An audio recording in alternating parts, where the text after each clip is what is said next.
audience here, we have everyone here, and it's amazing also to have our Instagram live audience here as well. I have all the way from the US, Salma. She's from Washington, she's come all the way here, she's in London for a few days, and I'm so grateful to have you here with us for our chai chat. And chai chat is something that we're doing at Pink Tea Cafe because chai is all about fostering conversation and basically making connections and engaging with people. I don't have chai on the menu today because I didn't want to keep you guys up all night.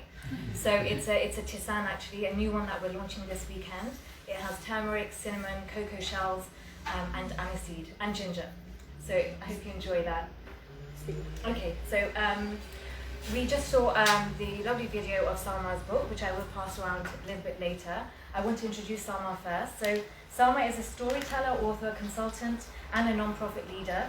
She uses the power of stories to bring people together, inspire kindness and service, and reveal a person's purpose. Her personal essays have been published in national and international media, and her inspiring public speaking around the world helps people develop a greater sense of connection and community. Salma's consulting business helps people develop, write, and market their own narratives for both personal and professional use. And Salma's new book, launched this year, which you saw the video of, 30 Days, Stories of Gratitude, Traditions and Wisdoms. And I want to pass it around because, and I'm sorry for the Instagram live people, but there is such a special feeling when you're holding this book and going through the pages and reading the story because it's handmade and it's just beautiful. So I'm going to pass it around for that reason as well. So we're going to send a link to the book on our Instagram live in our comment section, and we will upload it later on as well, and also Salma's Instagram handle at salma.hassan.ali. So we'll share that with you, but I'm going to pass over to Salma beginning with a question, of course. So Salma, what do you feel is the power of storytelling, and tell us how you discovered that? Absolutely. First of all, thank you so much, Tabassum, for the invitation, and to Alia for hosting us in her beautiful home, and to each of you for being here. This is really extraordinary, very, very special for me, and thank you to everybody who's watching on Instagram Live. Such a pleasure to be with all of you. Storytelling. So my business card says storyteller, but I've come up with a new word for myself, which is story seeker. Somebody who uncovers the ordinary stories that make our life extraordinary. And this book is a collection of those stories. But in terms of the power of storytelling and when I figured that out, it was actually when I wanted to write the story of how my family came to the US from Pakistan. I wanted to record that aspect of our life's history. And even though I'm a writer, often we don't take the time to write our own story. So I took a writing class. So I would have a homework assignment and some discipline and accountability. And then I interviewed my parents. They were visiting. I sat my mom and dad down and I asked about what that journey was like from Pakistan to the US. And I learned so much about them and about our own life that I didn't know. For example, I'll share one small aspect, which is we landed at JFK Airport in New York City. So it was myself, I was 7, my brother was 9, my mom and dad, probably a couple of suitcases, a few $100s. And we were waiting in the taxi line, and a taxi pulls up, and my dad turns to the cab driver and says, "I've just arrived here with my family. Take us to a neighborhood that you think will be suitable." Very trusting. Exactly, our fate in the hands of this random cab driver. And so began our story in America. Wow. And that, I wrote that piece, I read it to my children. They were shocked because they had no idea that their mother didn't speak a word of English when she came to the country. Their life is so different. And then I read it to my parents.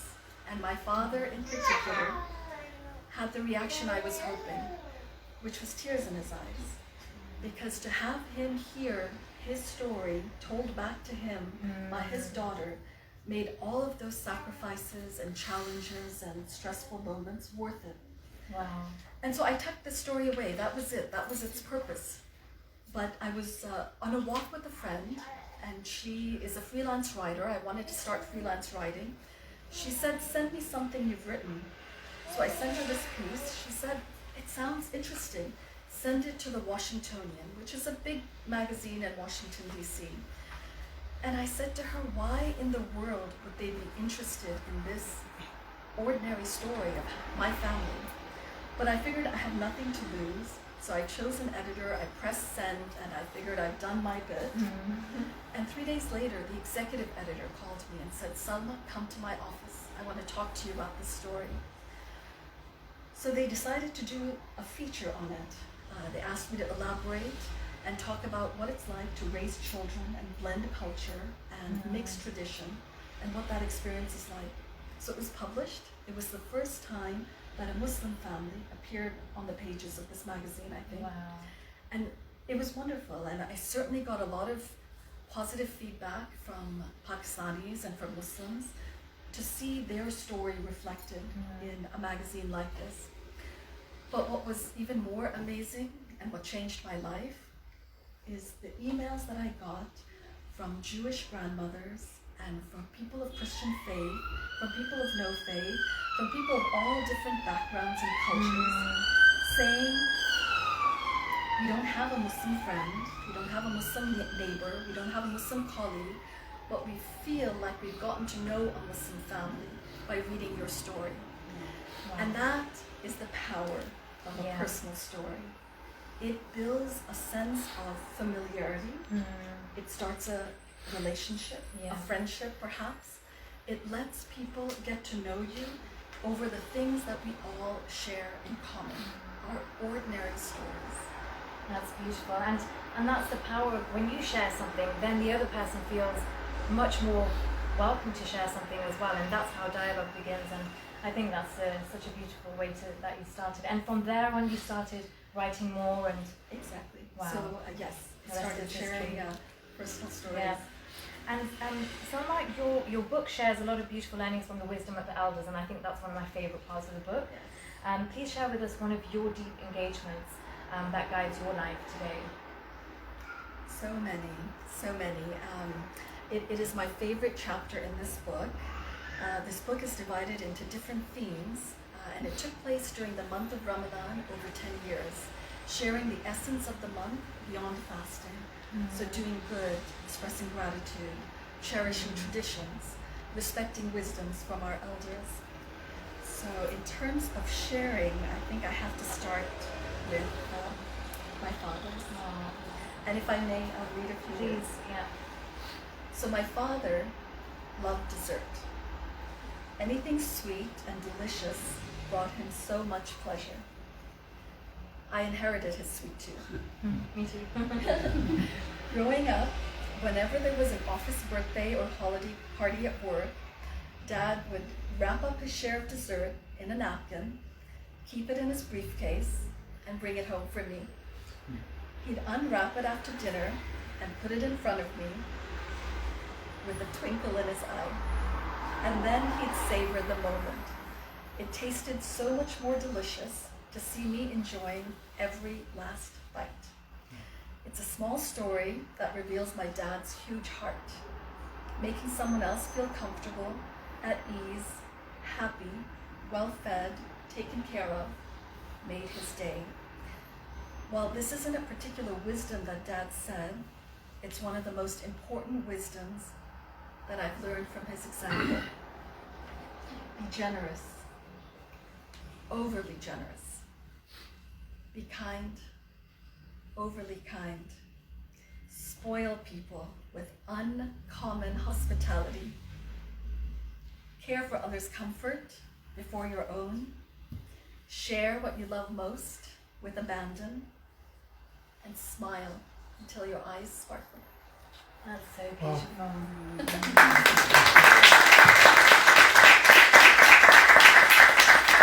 And actually, that reminds me of the beautiful hospitality we have today of Alia. Where is Alia? Yay! She's hosting us for our first live event, and Alia is always such an incredible neighbour and friend, and I thank you and I love you. Thanks, Alia.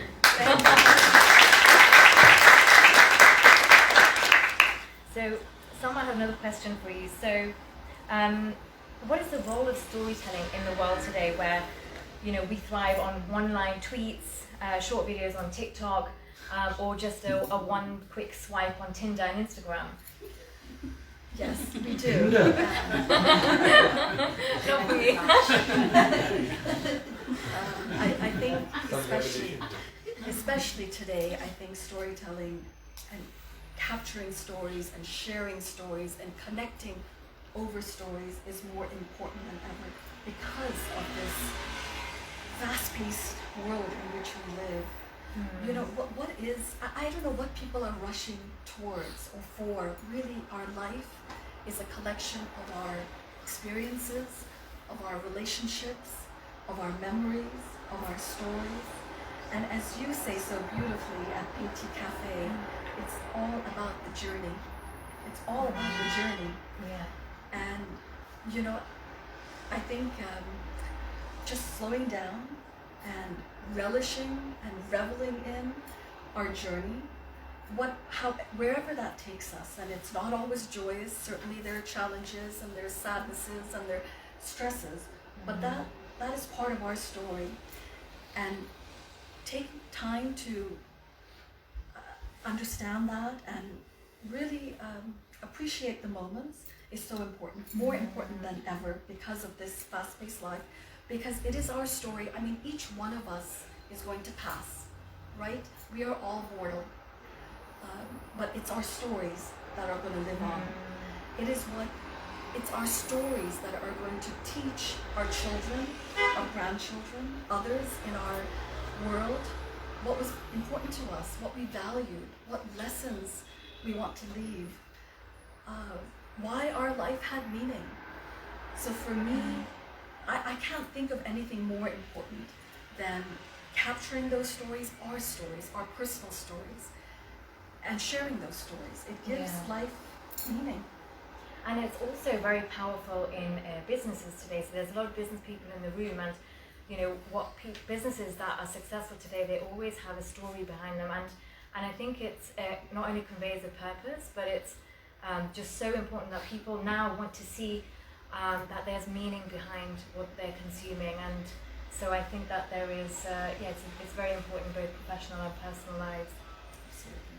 And Salma, can you share an example of how a story has helped build bridges and dispel misunderstandings?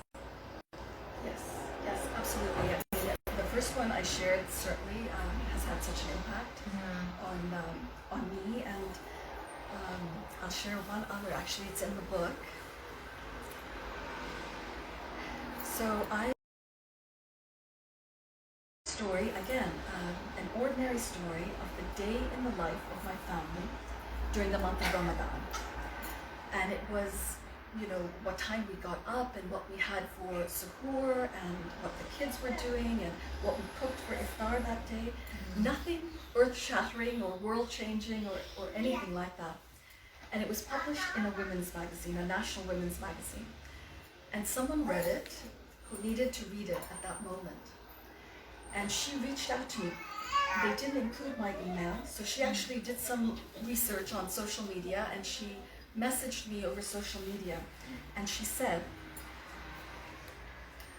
"Please accept my intrusion on your privacy, but I read about you online and I read your article. I'm a Catholic woman with a 19-year-old daughter who told me 2 weeks ago that she's in the process of converting to become a Muslim. With that sentence, I will tell you that I am afraid, concerned, confused, cautious, curious, and searching for answers and direction." And she continued, and she said that she is a devout Christian woman. Her family life is centered around the church. Her daughter grew up singing in the church choir and leading church camps. Wow. It's very much at her core, at her family's core. And I don't know this woman. She just read that story. She reached out to me, and she was devastated. She said all that she had heard about and knew about Islam was what she had seen in the media. It was primarily negative, and she's just searching for some help. I mean, I could empathize as a mother for what she was going through. So we started this online communication. It was as if we were holding hands virtually. And I sent her some books, some resources, some people she could talk to. She wrote back and she said her daughter did convert to become a Muslim. She started wearing the hijab. A year later or so, she met a Muslim man. They traveled to Turkey for the nikah. They got married. And during this journey, and again, we've never met, and we connected over a story, an ordinary story about the day in the life of my family during Ramadan. But you have no idea who your story is going to touch, who it's going to impact, who's going to read it at the moment that they need to hear that the most, and what repercussions that can have. Now this woman, Annette, if you're watching, she now talks about Islam that she's gotten to know through the people that she's met, her daughter's friends and family and community. And she speaks to church groups and she speaks to the media about the Islam that she's come to know. Even during Ramadan, she says, I want to be part of your 30-day series. So she fasts for a week so she can experience what her daughter experiences, what Muslims around the world experience. So it has developed not just into a beautiful friendship, but the ripple effect of that understanding. That all of you who I'm sharing this story with, all of the people that Annette shares the story with. So again, speaking about the power of story. And this book, it's a collection of stories that takes place during Ramadan. The central characters happen to be Muslim, but it is about values that we all share in common. And that's what stories do. They connect us over our humanity, over our values. And you know, what for you constitutes kind of just speaking and sharing something versus an actual story? How would you kind of distinguish the two? Like, you know, sharing an account of something versus actually sharing a story. And would you also be able to share with us some storytelling tips? Sure. So for me, what we're doing is sharing stories, and what hopefully we'll be doing soon, we'll be sharing stories. I don't think, for me, a story is not something that has to be planned, that has to have a beginning, middle, and end, that has to have proper punctuation or grammar or fancy words. A story is what we do, how we get to know each other. Our everyday exchanges are stories. So, you know, all of us, I mean, we are a collection of stories, and every time we meet and we greet, we share stories and we get to know each other better. And I just feel at this moment, you know, we have all of us around the world gone through something so traumatic together, right? This pandemic. And I feel we are at a moment, you know, perhaps an inflection point, that as we slowly, inshallah, slowly emerge from this difficult time, you know, wouldn't it be amazing if we can get to know each other more deeply, if we can connect with each other with more sincerity, with more meaning, by sharing more of ourselves. You know, we all have our challenges, our fears, our dreams, our hopes. I am sure many of mine are very similar to yours, are very similar to those in the room and those watching. You know, I think we need to just open up and share of ourselves and connect with all the things that we have in common, which is most everything. And in terms of storytelling tips, I think probably the most important that I would share is to believe that you have a story to share, that you have multiple stories to share. You know, often people think, well, my life isn't that interesting, or I haven't done something magnificent. No, it's about our ordinariness. Our ordinariness. It's what connects us with each other, right? Not our extraordinariness. It's not when we're famous or award-winning or prize-winning or do something life-changing. It is our everyday, ordinary stories. And this book is a collection of those stories. It's a beautiful book. I absolutely love the book. And I love, you know, picking it up in the evening you know, and just the way it opens because it's handmade, it's just really stunning. And we are sharing the book link online, and I'm just doing a check for time, but if there's any questions, we can also have them from the live audience and from the Instagram live audience as well. If you have any questions for Salma. Adnan, please. Thank you. It's a very inspiring story. You've got some drawings on the book. Yes. Where do they come from? I'm so glad you asked. I wanted to talk about the artwork and also the book itself, the production of it. So the book is, the artwork is by an extraordinary artist from Afghanistan. Her name is Suhra Husseini, and I met her very recently. And I didn't, when I first met her, didn't know that she was this extraordinary artist. But then soon found out, and it's the reason why this book came to be, really, is we collaborated on the art, and I thought her art would go so beautifully with the subject matter of the stories. She specializes in illuminations and in calligraphy and in miniature paintings. And I'll show you one in particular. Yeah, I love this one. So this, it's made out of crushed gemstones. That's how she works. Lapis lazuli, emeralds, organic materials like rose petals and tea.